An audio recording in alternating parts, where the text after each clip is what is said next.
a training video. I don't know why. I love training videos. Yeah, they are great. I love vintage. Yeah. Boring. I'll watch these at night by myself. Because it's like the people that created them, it was just like, some of these companies were just like, just do whatever you want, I guess, you know? Yeah, I don't know why I love them. I don't like modern ones. I like the ones from the 80s and 90s. It's got to have like that corny. Because it has almost like a made-for-TV film, like movie vibe to it, you know? Right. I remember watching a lot of these in school. Like they would make us watch like training-esque videos on various. It's like a PSA type. Right, thing, yeah, PSAs. You know. That'd be a good one to research. I'll research that. All right, so this is a 1993 Subway training video for new employees. Let's see what happens. Let's see what wackiness ensues. Derek. Yeah, right. Customers who were murdered on the property. It's like actual their blood. They're like this is all on the cement. These are all victims of Subway crime. By the way, you are a victim of Subway crimes when you go there and actually eat their food. Yeah, right. It's fucking atrocious. I don't know. And they endorsed Jared Fogle too. Yeah, bring back Jared Fogle, guys. Yeah, That's when your subs were good. Free Jared Fogle. I don't think he's in prison for the. He shouldn't be in prison. Put it that way. Free Jared Fogle. Exactly. He did nothing wrong. Love is love. And every business owner wants them, including you. As the fast food that was the fattest man I've ever seen in my life. Go back. You gotta see that dude. He was like seriously the size of 3 people. Female, and every business owner wants them, including. Look at how large that man is. Which one? See him right there? Yeah, look how big that dude is. As the fast food arena becomes more competitive, you must work even harder to maintain and expand your store's smarter, man, faster. America really has like developed the great fat human being, you know what I mean? Yeah, we've really perfected the obese. If I had a time machine, I would go back in time. I would go to a Subway in 1993 just to see what that experience was like. You know what I mean? Yeah. And if I could only use it for one day, that would what I'd waste it on. That's very reasonable. Would you do that? Especially if you go to go back. Are you saying any time in history or just 1993? Any time in history. Oh, okay. I'd use it to actually no, that's valid. I believe that makes sense. I would think you would do the same thing. Yeah. I would hope. You know what I mean? No, it actually does make the most sense.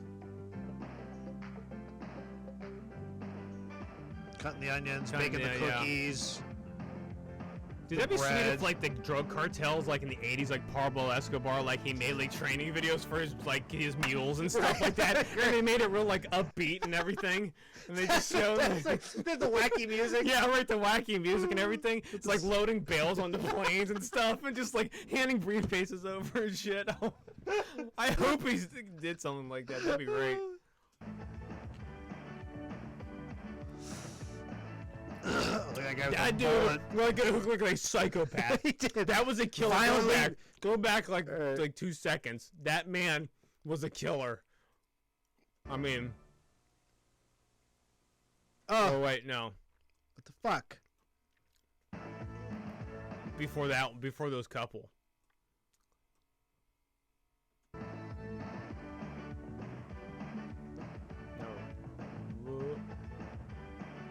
The guy with the mullet.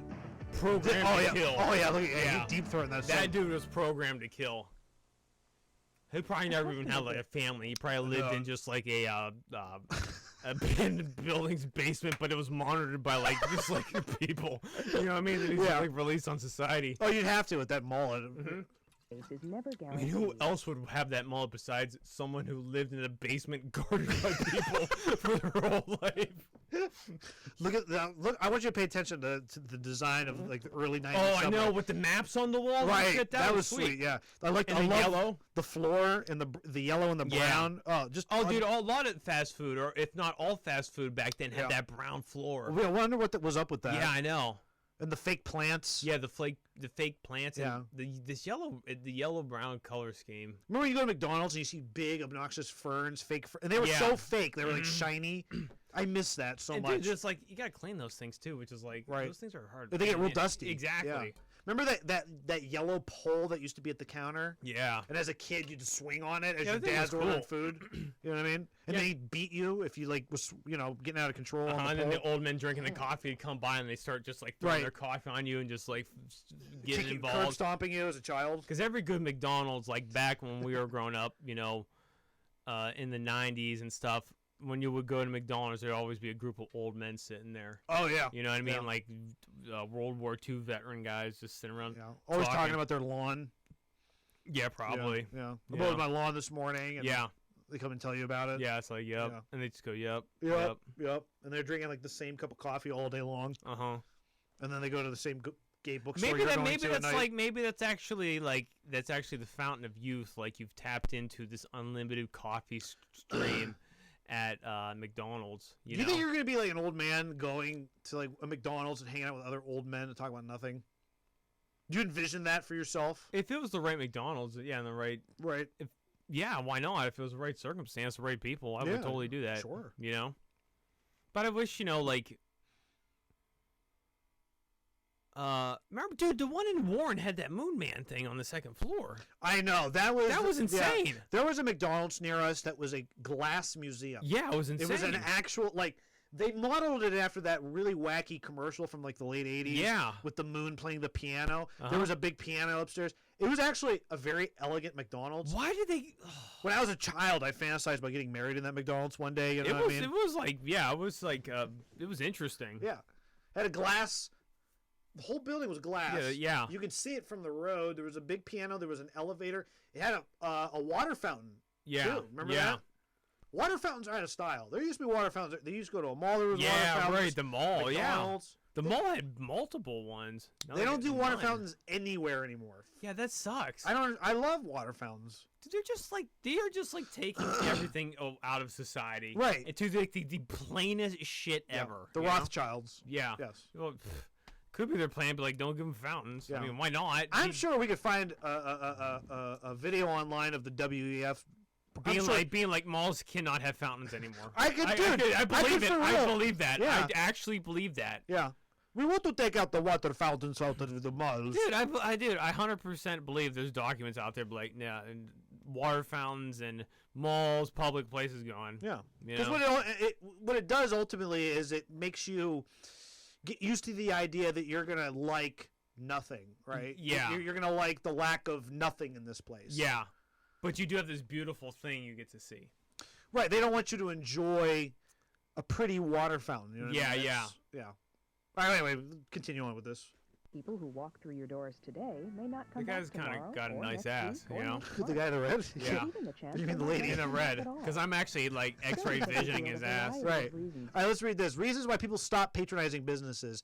Indifference towards the customer. Okay. Dissatisfied with the product. Okay. Competitive reasons. They just fight all the time. Develop other relationships. Move away. You marry another business. Die. I didn't realize that affected business, but well, actually, death affects everything. Every sort of institution death affects it. You know what I mean? Die. Interesting. For this phenomenon. Poor customer service tops the list. I just said that. Dude, what if you're like the odd statistic where for example, all your customer base died? Right. You know what I mean? That would be the shittiest thing. Right. You know, be like, oh fuck. Yeah, you're gonna have to go after their children. They're still alive. Yeah, and they're dead too, or something. Right. 92. Poor service topped our customer complaint list every quarter. By year's end, what does this graphic represent? You know, like it's not saying anything. This is customer complaints by this is also too much information to go over within that short period of time. Right. You know? This is like really showing you a whole bunch of nonsense, essentially. So each one will want to visit your Subway store again and again. Do you think these actors still get like royalties from these Subway I'm videos? Sure. Yeah. Yeah? You think They're probably building like bombs in like a Russian underground basement for somebody, you know? Who, the Subway actors? Yeah. She seems like a chick that'd be like, she's like, fucking when I go back to old country, I can make a lot of money assembling these bombs, you know? I could totally see that. Oh, okay, yeah, sure. In this training tape, we're going to show you how to do this by using basic customer service techniques. The material is presented slowly. Touching customers. You'll work much quicker in the actual store Treating the setting. customers like your Let's take a look at friends. the first We area. go up to the customer. Hey, do you know I can feel your etheric field right now? I am merging with you. I am becoming one with you. That's how you get your customers. Your etheric field is very nice. I am absorbing it right now. I don't think customers want to be treated like they're my friends. Yeah. I'm just gonna say, hey, And what's when up, they go in my faggots? store, you have just entered the astral agency. I am commanding your soul now. Yeah, you don't want to be treated like your Derek's friend. You don't understand the things that this man has put me through. Right? The things that have gone in my ass. Can I just say that right now? Right. But people who keep patronizing the store, they would love it. Right. Excellent service involves how you act toward customers.